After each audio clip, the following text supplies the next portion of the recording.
실천하면 좋은 폐 건강 지키는 4대 습관 한번 열어볼게요. 첫 번째 습관입니다.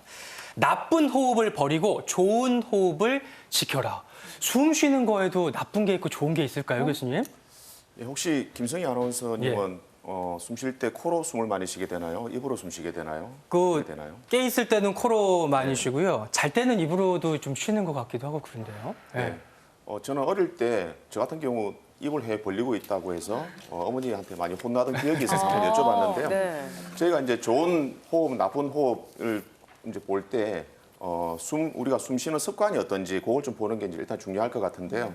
먼저 결론부터 말씀드리면 우리가 숨 쉬는 기관이 코와 입으로 이제 숨을 쉬게 되는데 주로 이제 코로 숨 쉬는 게 일단은 더 당연히 이제 좋은 거죠. 제가 이제 그 자료 화면을 좀 준비를 했는데요. 그 화면을 보면서 좀 말씀을 드리도록 하겠습니다. 코로 숨을 쉬게 될 때 우리가 일반적으로는 항상 코로 숨을 쉬게 되죠. 근데 만약에 뭐 비염이 걸려 있거나 감기에 걸렸거나 할 때는 주로 이제 입으로 가끔 숨을 쉬기도 하는데요. 우리가 코를 숨을 쉬어야만 코 안에 있는 코털 그리고 코의 점막에 있는 섬모가 공기 중에 있는 유해 물질들을 1차로 걸러내는 작용을 해서 더 깨끗한 공기가 우리 몸속으로 들어오게 됩니다. 자, 그런데 코가 많이 막혀 있거나 비염이 있거나 여러 가지 다른 상황 때문에 입으로 숨을 쉬게 되면 네. 호흡기가 이제 건조해지게 되겠고요. 또 우리 바이러스는 건조한 상황을 더 많이 증식한다는 그런 건 다 알고 계시죠. 그래서 일단 이제 그런 경우에도 더 안 좋게 되겠고요.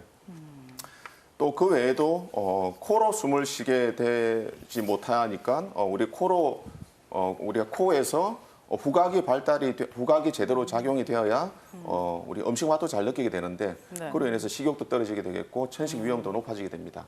또 이제 성장기 어린이 경우에는 입을 벌려서 이제 숨을 쉬다 보면 턱관절 기형이 올 수도 있겠고요.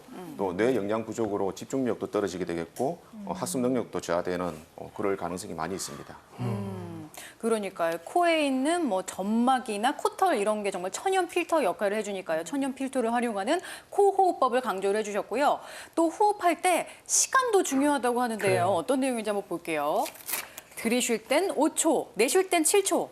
7초가 생각보다 긴 시간으로 알고 있는데 이게 심호흡을 하라 이런 뜻일까요? 예, 맞습니다. 사실은 뭐 5초, 7초 하니까 되게 이제 어렵게 생각이 되는데요. 이거는 이제 습관만 들이면 가장 도난들이고 쉽게 우리 폐 기능을 건강하게 만들 수 있는 방법이 될 수가 있겠습니다. 제가 이제 그 자료 화면을 좀 준비를 했는데요. 네. 저희가 그 평소 호흡할 때 일반적으로 호흡할 때는 우리가 폐가 호흡할 수 있는 역할의 한 30% 정도밖에 사용을 안 한다고 합니다. 그래서 심호흡을 많이 해줘야 폐 활량도 늘리게 되고 폐 기능도 좋게 돼서 폐 면역력도 많이 증가하게 되는데요. 그래서 좋은 심호흡법이라고 해서 여러 유명한 그 호흡법들에 대한 이론들이 많이 있는데 뭐 예를 들자면 뭐 부테이크 호흡법이라든가 또 동양에서 전통적으로 내려오던 성문호흡법 이런 데 보면 전부 다 공통된 특징이 천천히 길게 들이마시고 또 그보다 또 오랜 시간 동안 더 길게 내뱉는 것인데요. 이걸 자연스럽게 하다 보면 들이마실 때는 약 5초 정도, 내뱉을 때는 약 7초 정도 유지하게 됩니다. 그래서 최근에는 이 호흡법에 대한 여러 어플들도 많이 나와 있어서 그런 것들 이용하는 것도 좀 도움이 되겠고요. 또 그 하루에 1분 정도씩 한 3회 이상 이걸 하게 되면은 폐 기능 건강 강화에도 도움이 많이 된다라고 이야기를 하고 있습니다. 네. 와, 사실요, 저는 숨을 오래 못 참는 성격이었는데 이제 숨을 오래 참아보도록 노력해야 되겠네요. 그러니까요. 정말 뭐 매일 매 순간 쉬는 숨이지만 잘만 쉬면 우리 건강을 지키는 방패가 될 수도 있습니다. 길게 호흡 내뱉는 거, 코로 쉬는 거 기억해 주시고요. 자, 그다음 습관은 이겁니다. 체온은 36.5도, 물도 36.5도. 요거는 무슨 말일까요, 송 교수님?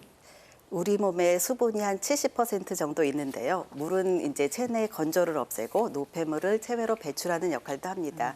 게다가 점막이 촉촉하게 되면 외부로부터 바이러스 등이 들어왔을 때 점막의 선모작용에 의해서 기침이나 재채기 등이 빨리 나올 수 있습니다. 그래서 이제 빨리 대처하는 데 도움이 되고요. 그런데 우리가 그래서 물을 자주 마시라고 하는데 네. 물을 마실 때도 온도가 조금 중요합니다. 왜냐하면 너무 뜨거운 물, 예를 들어 보면 우리 이제 뜨거운 물 드시면서 시원하다 하시는 분들 계시잖아요. 그런데 65도씨 이상의 너무 뜨거운 물은 구강이나 인후에 무리를 줄 수가 있습니다. 따라서 미지근한 물을 드시는 게 좋은데 그게 체온과 비슷한 35 내지 40도입니다. 물론 이 미지근한 물이 바이러스를 죽이지는 못합니다. 그렇지만 우리 몸에 무리를 주지 않고 폐 건강에 도움을 주는 방법입니다. 그런데 이것보다 더 중요한 것은 우리가 바이러스가 아예 들어오지 못하도록 마스크를 쓴다거나 아니면 손을 자주 깨끗이 씻는 것이 더 중요한 방법입니다. 아, 그렇군요. 폐 건강 지키는 방법 마지막도 한번 살펴보도록 할게요. 자, 숨이 찰 만큼 오르락 내리락. 이제 이게 운동하라는 얘기인 것 같은데 그렇다면 어느 정도의 강도의 운동이 폐 건강에 도움이 될까요? 예, 아까 그 심호흡을 하는 게 건강에도 도움이 되고 폐 건강에 도움 된다라고 했는데요. 우리가 평소에 또 최근에는 밖에 또 많이 못 나가게 되잖아요. 그러면서 여러 가지 운동 부족으로 폐 기능이 더 많이 떨어지고 할 수 있기 때문에 이런 경우에는 아까 말씀드린 그 심호흡 5초 동안 들이마시고 7초 동안 내쉬고 이런 걸 인위적으로 못하게 되는 상황에서는 이걸 좀 인위적으로 할 수 있는 운동을 하는 게 중요해서 밖에 못 나가시더라도 실내에서 계단이나 복도를 이용해서 오르락 내리락 하는 게 좀 도움이 될 것 같아서 이야기를 드렸고요. 또 우리 보통 실내에 계단이 없는 경우도 있잖아요. 그런 경우에는 마스크 쓰시고 아파트 같은 경우에는 복도에서 계단을 왔다 갔다 하는 것도 좀 도움이 될 것 같고요. 또 요즘 가정에 보면 대부분 다 실내에서 할 수 있는 운동기구들을 한두 개씩은 다 갖고 계실 건데 네. 저도 마찬가지지만 집에서 보면 보통 옷걸이로 많이 사용을 하시거든요. 오늘 당장 그 옷을 좀 치우시고 그걸 이용해서 폐활량을 키울 수 있는 유산소 운동을 좀 많이 하시는 게 폐기능 건강에 도움이 될 것 같습니다. 네, 방금 말씀드린 방법들이 직접적으로 감염병을 치료할 수 있는, 퇴치할 수 있는 그런 방법은 아니지만 평소에 폐 건강을 지키는 차원에서 건강 증진 차원에서 실천해 보시기를 권해드리겠고요. 10시 19분 지나고 있습니다. 여러분 티벗으로 보내주신 궁금증들 풀어보도록 하겠습니다. 이런 궁금증들이 있는데요. 자, 볼까요? 자, 티벗 궁금증 네. 나오고 있습니다. 네. 가족 중에 님께서 코로나19에 감염된 국가를 방문한 경우에 어떻게 대처해야 되나요? 15분의 질문을 주셨습니다. 강 교수님 어떻게 대처하면 좋을까요? 예, 사실 코비드19가 이제 발생한 국가를 얘기한 것 같은데요. 네. 만약에 그렇다 할지라도 실제 확진자를 접촉을 한 게 아니라면 그 자체로 아무 증상도 없는데 이제 병원에 바로 갈 필요는 없겠죠.